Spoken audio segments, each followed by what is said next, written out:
Hey everyone, RogueGold here, and today I want to talk about The Division 3, or rather the chances for one, as I think the majority of us have come to accept if we are to one day receive a Division 3 game, it is still several years away. It has been reported that the game is currently not in development at Ubisoft, and these types of titles don't just come to life overnight, so even if Ubisoft were to greenlight a Division 3 this very second, we would still be looking at, optimistically, a 2026 release date, likely 2027 at the earliest. Now, if you've heard my thoughts on this topic before, I am very confident that we will one day receive a Division 3. What form it might come in, when that might be, who knows? But I think it will happen. I've also been quite adamant about the fact that if and when this game happens, it will be done by Massive Entertainment, the same developers of The Division 1 and 2. Many think Ubisoft might give the IP to a new studio, some also just don't want Massive to continue developing it, but for many reasons, including Massive's continued increasing of priority in the company, myself and others whose opinions I trust agree that the mainline Division series, should it continue, will stay at Massive. That has meant then that the chances for a Division 3 hinge entirely on what the status of Massive's other projects are. If you were unaware, for years now Massive has been primarily dedicating its development resources towards Avatar: Frontiers of Pandora and Star Wars Outlaws, two upcoming Ubisoft titles that you may have heard of. Massive does still lead the Division 2, but that is done by a handful of veterans on the project, while the bulk of the game's development power comes from Ubisoft Bucharest and more recently Ubisoft Shanghai. And so, as I said, it all comes down to those two other games, what their statuses are, when they might release, and what might happen with them after launch. Well, my friends, that is the area that I have some news to report to you all on, because in these recent weeks we have finally learned some concrete details about both the Avatar and Star Wars projects. And that has all led me to believe that there is a reality where we could see a Division 3 announcement from Massive and Ubisoft as early as 2024. So let's not waste any more time and get right into it. If you like the video and want to stay up to date with all the latest with The Division 2, The Division Heartland, and maybe even one day The Division 3, consider clicking that subscribe button. Let's get into this. So, all of this news that we have on both Avatar and Star Wars came in the recent weeks from Ubisoft Forward and all of the general game conferences that were going on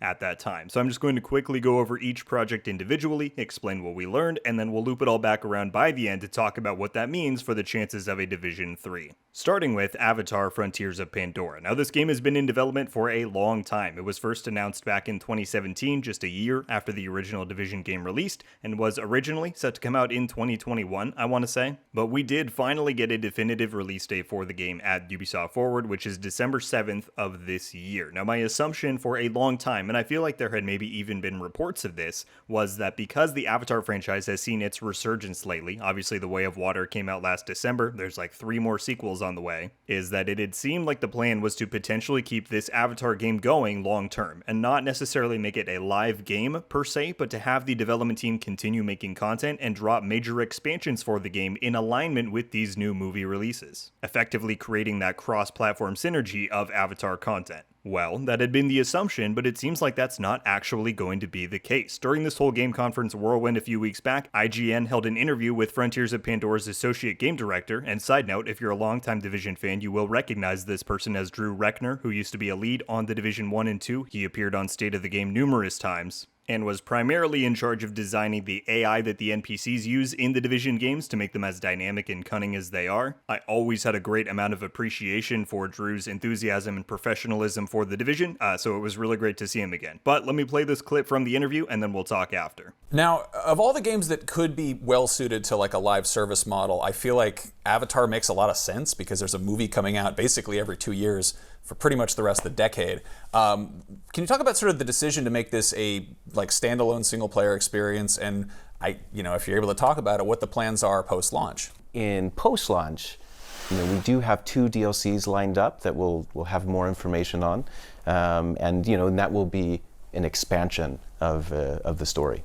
So, you heard it straight from Drew. The only major post-launch plans that Avatar currently has is 2 DLCs, which sounds very similar to how you see other Ubisoft games handling their post-launch content. Assassin's Creed Valhalla comes to mind, even Far Cry 6. These DLCs are sizable enough, but not so much that the development team are staying on the game long-term to complete them. In fact, to my knowledge, the bulk of development is done on them while the main title is still in production. So, as far as we know, after those 2 DLCs release, likely sometime in 2024, that's it for Avatar. Let's then quickly cover Star Wars. Less to go over here other than the main point being that the fact that Ubisoft Forward gave us a release window for the game, not an exact date, but it did confirm that the game will release in 2024. And this is primarily important because there had been a lot of skepticism about its release date, with some knowledgeable sources even speculating that they thought it might not come until 2025 or 2026. Now, this game from the beginning has been widely believed to be a one and done, meaning that apart from potentially doing one or two small DLCs like other single-player Ubisoft games do, once Outlaws releases, they'll be done with it. So that brings us back around to The Division 3. We know that Avatar is releasing in December, with 2 DLCs likely coming in 2024, and from what we know, that's it. Star Wars Outlaws, we now also know is releasing in 2024, and it has no confirmed DLCs, but I'd say most likely we'll get 2 small DLCs releasing later into 2024, maybe early 2025. And again, DLCs of that nature are typically primarily worked on while the main game is still in development. All of this means, barring any delays, that by mid to late 2024, practically all of Massive's developers will be freed up. Of course, some of their teams will stay on each game for maintenance, the launch of those DLCs, etc. But of Massive's 750-ish developers, the vast majority will be done with their current project in roughly a year's time. So, that leaves the grand question. What will their next project be? It may not be decided right now, but without question, in the coming months and certainly before Avatar releases, Ubisoft will make the call on what all of these developers will move on to once they're freed up. And I think the one thing to keep in mind that is somewhat hopeful if you're a Division fan is that Avatar and Star Wars are of course both licensed games. Ubisoft does not own the rights to them. So unless Disney specifically requested a sequel on either of them, Ubisoft would not be able to say, alright, let's start working on another one. And I think it's highly unlikely that if Disney wanted a sequel for either game, they would decide on that right away. That's something they would want to evaluate once the reception for both games can be looked at well after they've launched. So, with all of that in mind, I think that makes Division 3 a very, very real option, right? Massive isn't a studio where they're just going to hand them an Assassin's Creed title or the next Far Cry. They're the ones that Ubisoft entrusted with these 2 juggernaut one-off license deals, and their original creation was The Division, which, need I remind you, held the record for 6 years as the highest-selling new IP of all time. So while it is in no way confirmed, I think it is very likely that a Division 3 could either be one of or the sole next project that Massive begins to work on sometime in 2024. This also aligns pretty darn well with The Division 2's current trajectory. Basically, everything the game has done since February of 2021, when we got confirmation that content would continue after the original team was moved off the project,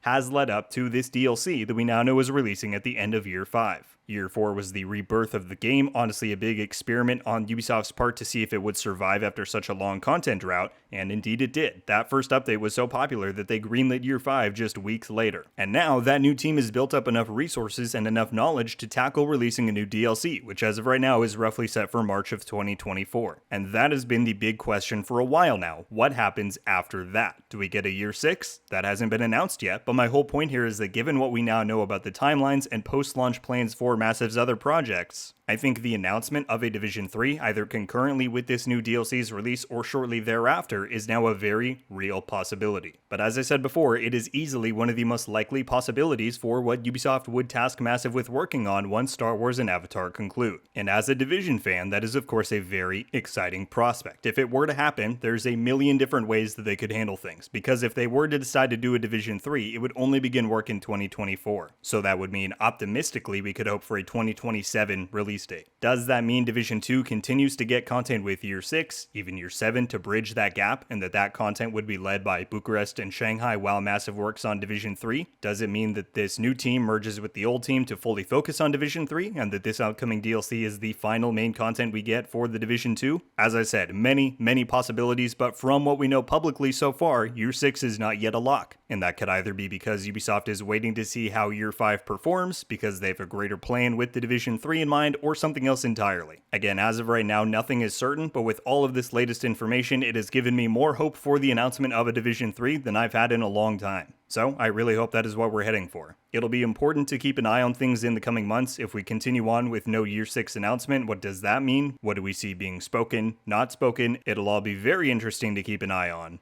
And you all know that I've got you covered with it. That's all I have for today, folks. Very much hope you enjoyed. Let me know your thoughts on this entire discussion. What is your reaction to hearing about Massive's latest updates on their other games? How do you think that factors into the possibility of the Division 3 getting greenlit by Ubisoft and beginning work in 2024? And lastly, what do you think will happen with the Division 2 after this upcoming DLC? Lots of angles to approach this from. As always, I will be super curious to read your thoughts down below. And that's all I've got for you today, everybody. Thank you all so much for watching. I'll see you in the next one. RogueGold. Out.